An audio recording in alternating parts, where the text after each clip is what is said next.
yo ñine mon na programme wala sidla fulan jawte membe den din ka murindiro ke nyim mo ka mi yalan ko ate amanke sunna dun keti bara ko sunna dun kila jamen wala min yalan ko kelo wala mo jamen kuntan wala lelti wala nyantra pro ka buruka Sénégal ning e Gambia ning Sénégal kono wala dunya kono dal bawo sunna dun gel wala mo kilineti yo aba fole ko wahabiyalu daisolu khawarijulu kuma jamalu ya jele natale be jula nyam na programme o sud la flan nyawte sa en sella may ko taka ko module fo nga jabe kala kuma kan wala ni beti ata alhamdulillah bar ni man beti ada min do salon ko be je jabilal me ala dal ya jalla wa ala kanan ken nin silannati jala gilala jala go sababu la kom be silannan to tonya fo ala kanatunda ala hanke wo mo sifalu tikila tra jodo kila hormot innaka ala kulli shay'in qadir ala mbota wala fokan nakumo min tembeta wo audio folo kono ko atala kasilan jala kala la jala ko wala yatinna sunna bin kele ka bidan ko min kele ala be kamfari wolo kama ika minfo ani mimbe ika minfo data ni mimbe la baro kono hi mankili yade morke ba muslimo dum manyanka ke wonyama ikola fo ko nifaq niyamu an nifaq fi al-islam wala muwati ita kam minfo ani la baro mindi man takliya ha inyanta ka to nyaala fo mimbe keri yof ndolla nyin dino ko ntulode akoyta manga dino karanya min ngalong nga famu ko ku jamalle be keri min ya lon ko ntulanga na al faltra min kan dino ko no telefon le ma ko ye ifana ya kara jele de ibota obotna bir arabu ifana al falliya a janjanta ntulanga na ko lo manke dinoti billahi wasiyata tafundol nin kuma kawol nin ke barol bare suna din kele bole kele kan duniya dawda atol ko hani sete ka homo janko kasilan jal ala kanan ke molti min yalan ko e kasilan jala kala jala gola nyaadi ngalla moy ala kuma ko la koteke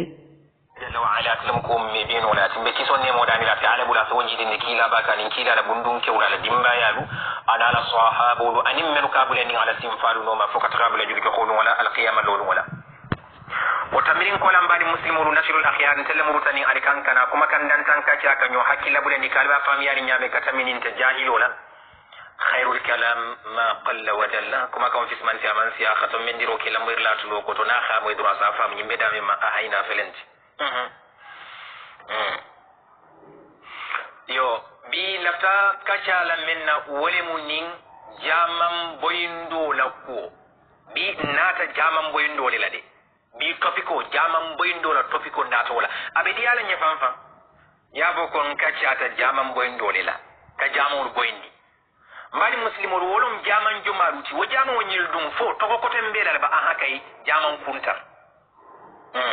ونين جامن كنت نفو أحاتر دو لسلو بالالبا أحاكي إلى لسلو كنت مبوت لسلو جامن كنت ممبلا على كيلا يا أمريكا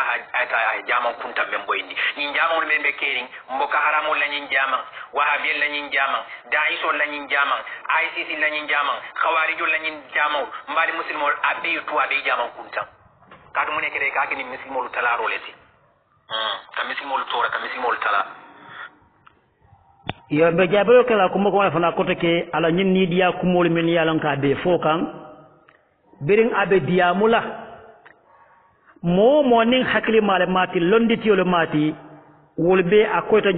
folo ko nyimbe diya kan diya nya minna abu kadiya mu daji kola e ka fami yako ad-da'watu ila Allah bil hikmati wal maw'izati al hasana abu kadiya mu wala de aka diamala nidi Allah ka titarre ka fam fenkendi ka fam kibirindi yajele mbe nyum folale adiyar nya komi ko dindi mero mi yalon ko nin aman kuolu bondi nyoto abe diamala nidi ala aman kulurunya kendo soto ala kam faala ala ka diamo diamu nyala nya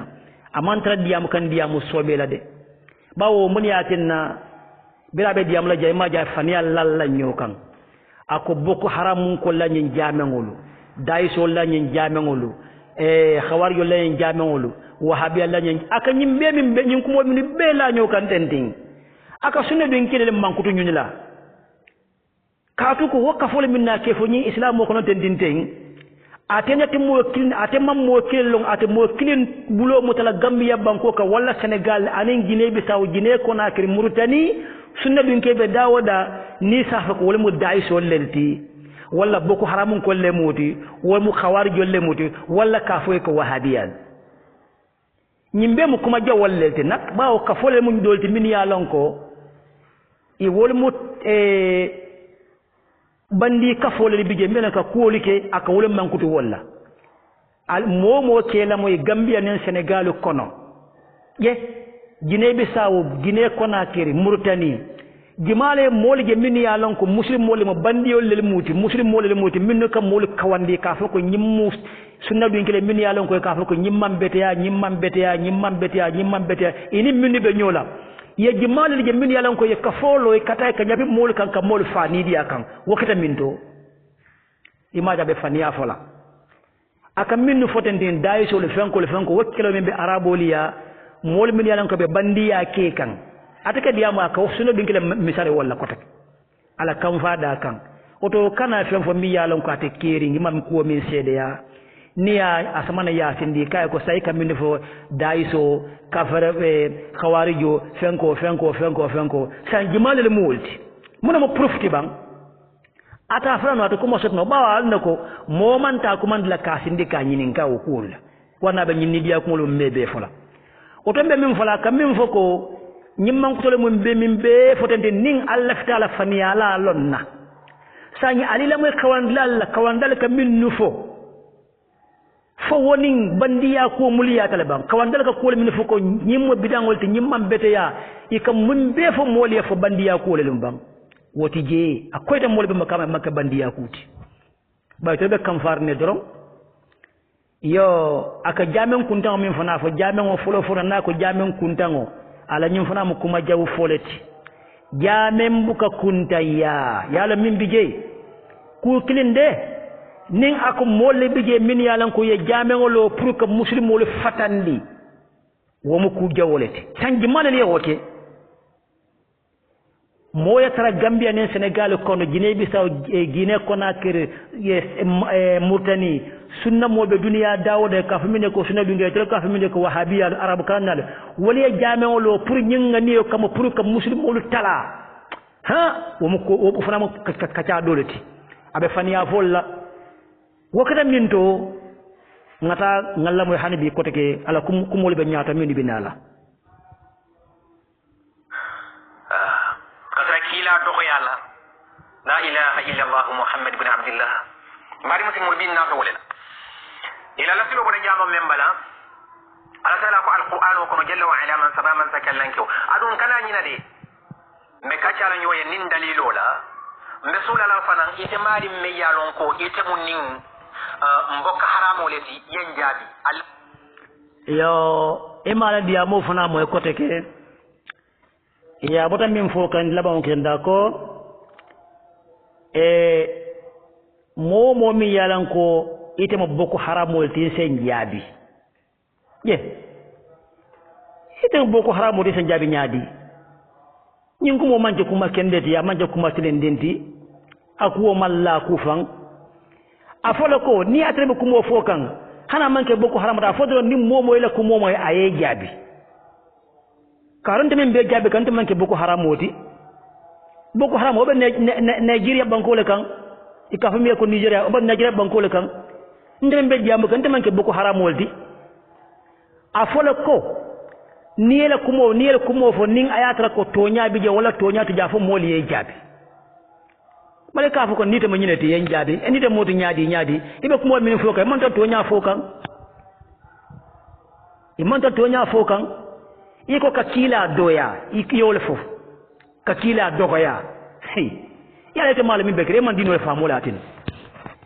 kila doya mun te ite klafta nyina fo lako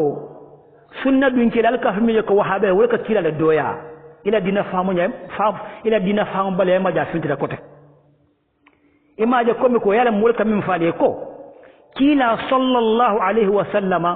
kumo sutiyando kan abdullahi wa rasuluhu wa safiyuhu ya kalam dil molamati mi yalon ko afdal khalq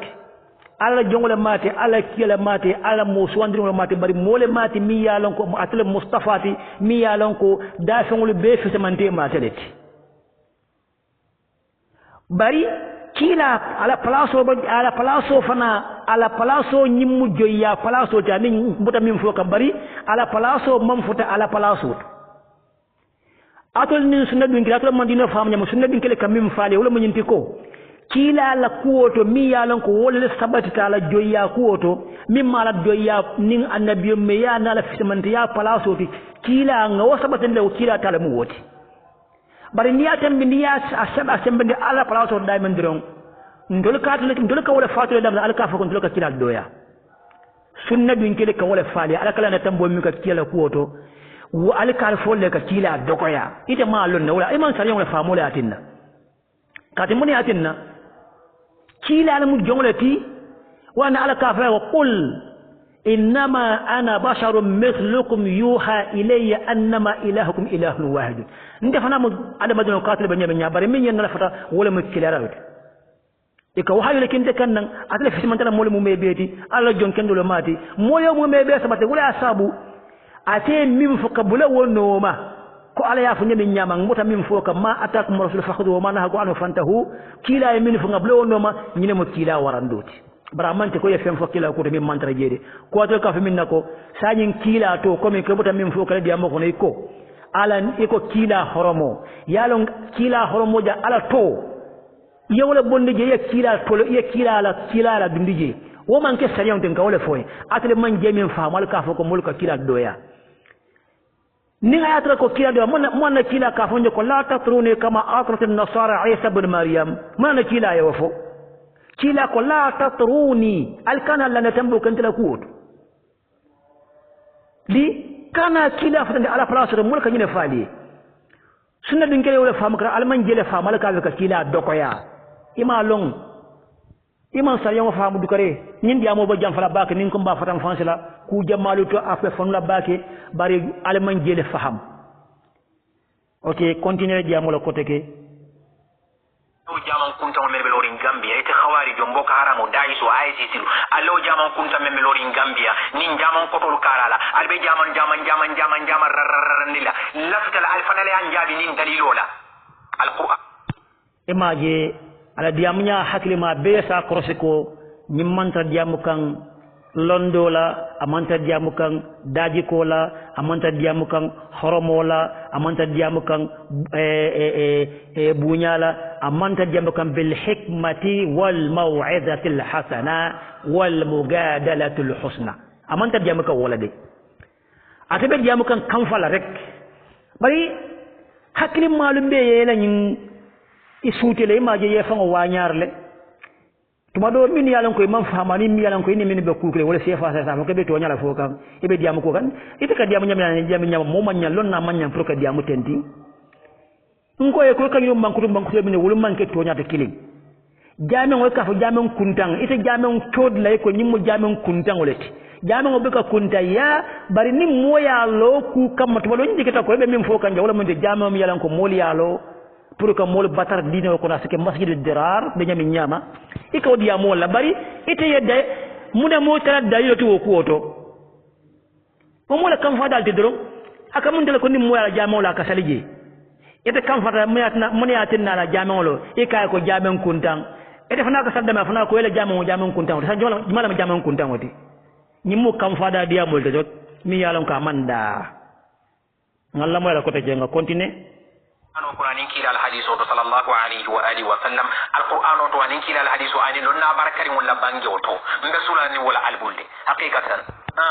من الكتاب والسنة نينسو سوسيتيا مالي مسلم imaje ala daji kantaya funta kotek anala kuntaya anala kalantaya nala nidia kuma fo yo imaje ka niyan soso ce tinya niyan soso ce tinya sanyin nyin kuma fa mu kuma kendal tiba man dalika ma ka diya muten din ba ita da sariya fo ka moliye yo ita ke fan titarindi ike ka hadanya ku molufo iba bala niyan soso tinya o to no nyaadi nim moyo to soso be tinya la nyaadi fo nim moya tonya fo nim moya so male ka tinyala ban hanna to be tonya la foka bar soko be fani ala foka o mo se mo tinya no nyaadi so soro hanika ala fango so ala ka fo ko waylun yawma idin lil mukazzibin ala kiyamalon ala ka wala batu mariye ko bar ala wata ala ko mala fango fo jamba sa fo ko mala fanga ala ko fo bundañu to bar mimbe dending hani kila moli a sosole bar kila fa ma fo moye ko ni so se tinya ko moli a sosole kila ye ya mari hani wo nyaawnya aye ya mari bari minni mo sosor lati dino ko don ala ko don waylun yawma idin lil mukazzibin ni sosolo ko damen don to nyaala don al kiyama lungo yankan kato bato sosor la de ko fani andir lalu bayde be min fo kan jang ibe fani ala fo kan ko morke ba ni aja mba fulay fani ala fo kan jang biya biribe ko mo ni dia to fo la nam fangi ila kuma kan nga murindi kan ko jaza o sayyi'atu misla continue ko take ila ni dia ko mulla على طلب جل وعلا من سبا من سكلنك والذين اتخذوا مسجدا ضرارا وكفرا وتفريقا بين المؤمنين وإرصادا لمن حارب الله ورسوله من قبل وليحلفن إن أردنا إلا الحسنى والله يشهد إنهم لكاذبون من جامن كنت لولالو على تعالى كي بيولو من فتنة جامن لولالو على تعالى كي بيولو كانن سوسو نين سوسو زيتيا ya kota kembe murindiro klo fona kan kota kiyako tonya alakon ayo men aya fo jamme on tembeta ko nga fono nyama kila jamano la ñuni jamme lo mo sa fo do batarlo sabo kambala alqur'ano kadiyamu wala ko la tenti sanya ate wala falin aya ile mandi ko sanyi minni yalan ko wolle musunna dun kirga gambia banko kan to mo danin gambia e bantala ولي جامع ولا من لا ساك ولا فسرك أقول التأويل هم التأويل أول تأويل كاكي وتي bari nsafo jande ning tonya moli bige muni jame ngollo pour que muslim molta ke temo tinya nen ka kafiriya balundi ha ka molta ka moli dema wala ka ala silo nyinta pour que wakele mi yalon ko ya jame wala misro lo pour que ñoo mol batar dino kono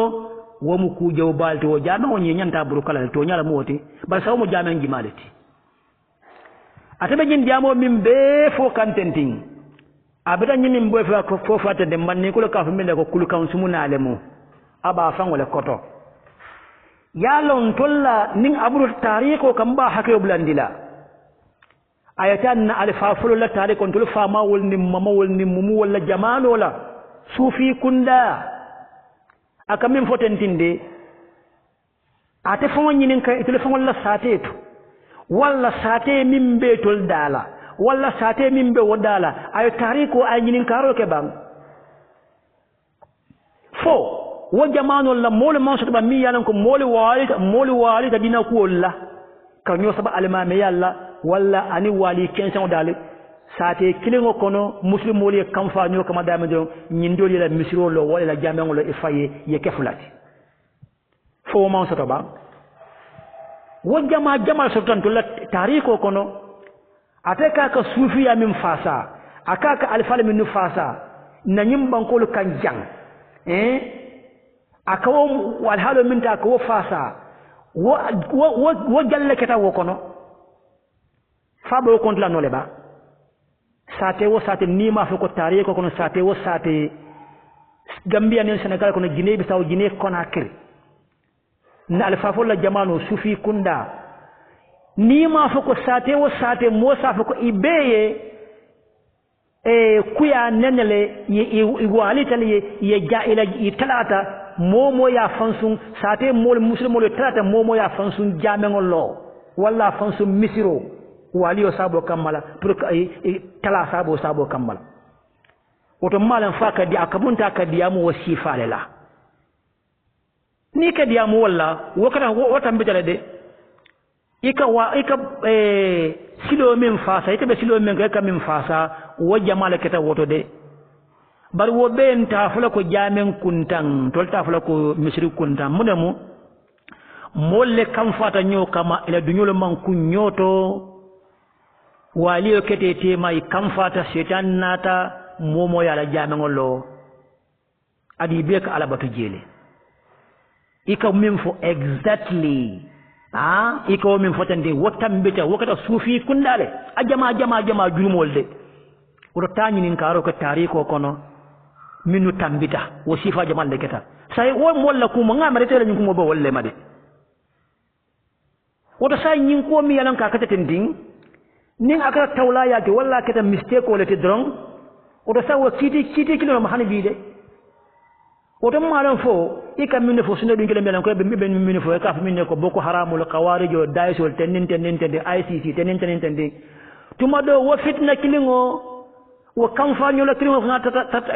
keta nyen jamano ko wolbe kering wol kala jamangol loy fa ya se kena woti adum be min fo kan min be dendi wo jamen wali wala molka wali sate kilimo ko fo momo kala jamangol hani bi abe kerin sufi kunda satel to imira ba continue diamola qala al mafu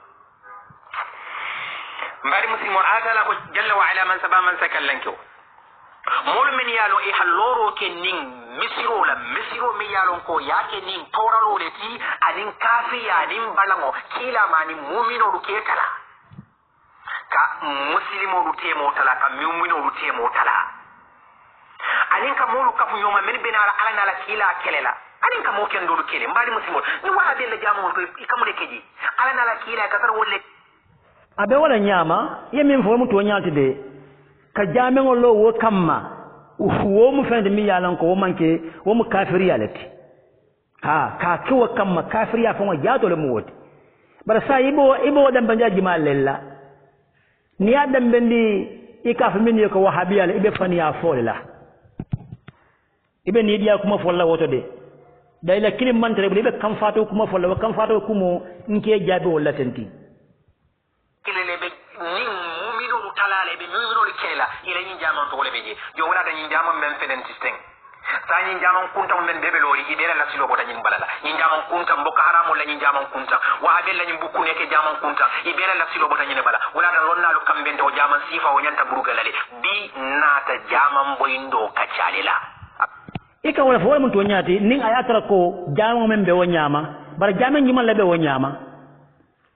ika min num mankuto ila faniya hani bin ko wala murundi kan ko hani be faniya nyin iba wala jankundi kan iba atantiru kan nin ko la sifa jamalula